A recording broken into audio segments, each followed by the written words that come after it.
कैलाश में जब महादेव जी माता पार्वती को रामायण कथा सुना रहे थे तो उस कथा में एक प्रसंग आता है जहाँ रावण की पत्नी मंदोदरी को माता सीता और माता पार्वती जैसी रूप वाली बताया गया है। कौन थी मंदोदरी और पार्वती जी और सीता जी से उनका क्या संबंध था, आइए जानते हैं।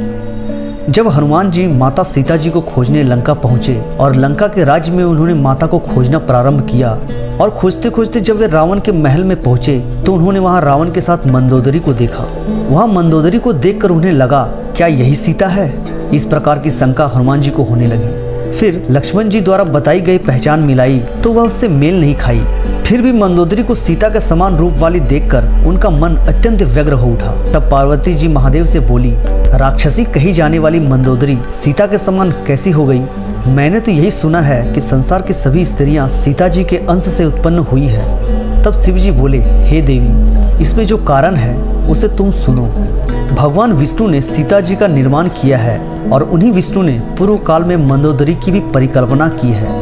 एक बार की बात है, रावण की माता कैकसी ने दुखित होकर रावण से कहा, मैं जिस शिवलिंग की नित्य पूजा करती थी वह आज शेषनाग के चलते रसातल में चला गया है, इसलिए तुम शिव जी से मांग कर उनका एक श्रेष्ठ आत्मलिंग मुझे ला कर दो। अपनी माता के इस प्रकार के वचनों को सुनकर रावण ने अपने गान और आराधना द्वारा मुझे प्रसन्न कर लिया। तब मैंने उससे वरदान मांगने को कहा तो रावण ने कहा, हे प्रभु, आप मुझे 2 वरदान दीजिए। एक वर से आप मुझे मेरी माता के नित्य पूजन के लिए अपना आत्मलिंग और दूसरे वर से पार्वती को पत्नी रूप में मुझे प्रदान कीजिए। हे पार्वती, रावण का ऐसा वचन सुनकर मैंने तुम्हें उसे दे दिया और अपना आत्मलिंग देते हुए उससे कहा, हे रावण, इस लिंग को ले जाते समय कहीं मार्ग में भूमि पर रखोगे तो पुनः मैं उस स्थान से आगे नहीं जाऊंगा, वहीं पर निवास करूंगा। ठीक है, ऐसा ही होगा। ऐसा कहकर रावण तुम्हें तथा मेरा आत्मलिंग लेकर निकल पड़ा। तब उस समय तुमने भगवान विष्णु का स्मरण किया था। तदनंतर भगवान विष्णु ने अपने अंग में लगे चंदन आदि के द्वारा मंदोदरी नाम की सुंदर स्त्री का निर्माण किया और उसे मैं दानव को समर्पित कर दिया। उसे लेकर मैं दानव शीघ्र ही पाताल स्थित अपने श्रेष्ठ भवन की ओर चल पड़ा। तदनंतर भगवान विष्णु ने द्विज रूप धारण किया और दशानन से कहा, शिव ने तुम्हें कृत्रिम पार्वती देकर ठग लिया है। तुम पाताल में जाओ, वहां दानवराज मैं के घर में वास्तविक पार्वती को शिव ने छिपा रखा है। तुम स्वर्गलोक और भूलोक में ही ढूंढोगे और अपना ही लोक समझकर पाताल में नहीं ढूंढोगे। इस शंका के कारण मैंने तुम्हें बता दिया है। तुम इस कृत्रिम पार्वती को छोड़ दो और पाताल में जाकर मैं के भवन में उसे प्राप्त करो और पर्वतराज पुत्री उस अत्यंत रमणीय पार्वती के साथ सुख प्राप्त करो। विप्र वेशधारी उन विष्णु का कथन सत्य मानकर दशानन रावण पुनः मेरे पास आया और हंसकर कहने लगा, मैंने आपके मनोभाव को अच्छी तरह जान लिया है। आपने कृत्रिम पार्वती को मुझे देकर वास्तविक पार्वती को रसातल में छिपा लिया है। इसे आप अपने पास ही रखिए, मैं तो उस छिपाई हुई पार्वती को ही लूंगा। ऐसा कहकर और तुम्हें मुझ शिव को समर्पित कर रावण पाताल लोक जाने के लिए उन्मुख हुआ।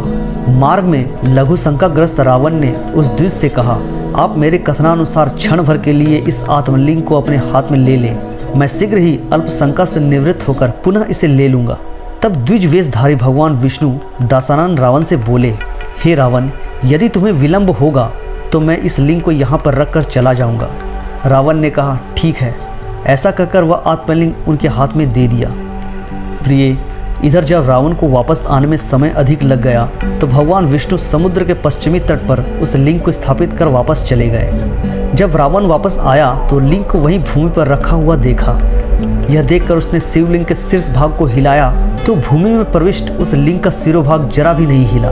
सिरोभाग के दबाए हुए स्थान में कानों के छेद के समान गड्ढा हो गया और गड्ढे के द्वारा सिर भी कर्ण शंकु की तरह कृश हो गया। अतः गो के कर्ण के सदृश वह लिंग भी गोकर्ण के नाम से प्रसिद्ध हो गया। फिर झुंझलाता हुआ रावण भी चुपचाप पाताल की ओर चला गया। वहां उसने दानवराज मय के यहाँ अत्यंत श्रेष्ठ मंदोदरी को देखकर मय से उसे देने के लिए प्रार्थना की। मय ने मंदोदरी रावण को प्रदान कर दी। तब मैंने कन्या मंदोदरी का रावण के साथ विवाह संपन्न करके उसे अनेक प्रकार की भेंट प्रदान की। मैंने रावण को एक अमोघ शक्ति भी प्रदान की जो शत्रुओं का विनाश करने वाली थी। उस कन्या का उदर देश मंद देखकर रावण ने उसे मंदोदरी नाम से पुकारा। उसे प्राप्त कर रावण को अत्यंत प्रसन्नता हुई और वह उसे लेकर अपने निवास स्थान में आ गया। तदनंतर माता के द्वारा धिक्कारने पर वह पुनः तपस्या करके गोकर्ण क्षेत्र में चला गया। वहां जाकर उसने तपस्या द्वारा ब्रह्मा जी से अनेक वरों को प्राप्त किया। वरदान के प्रभाव से रावण ने तीनों लोगों को अपने वश में लिया और लंका का राज्य प्राप्त किया।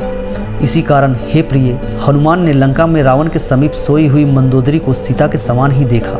तदनंतर हनुमान जी लंका में पुनः सीता जी को खोजने लगे। फिर वे अशोक वाटिका में गए, जो अनेक प्रकार के वृक्षों तथा महलों से सुशोभित थी।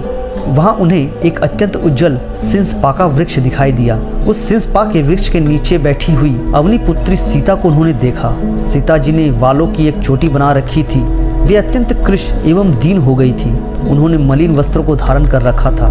वे भूमि पर लेटी हुई थी और शोक से व्याकुल होती हुई राम राम इस प्रकार से उच्चारण कर रही थी।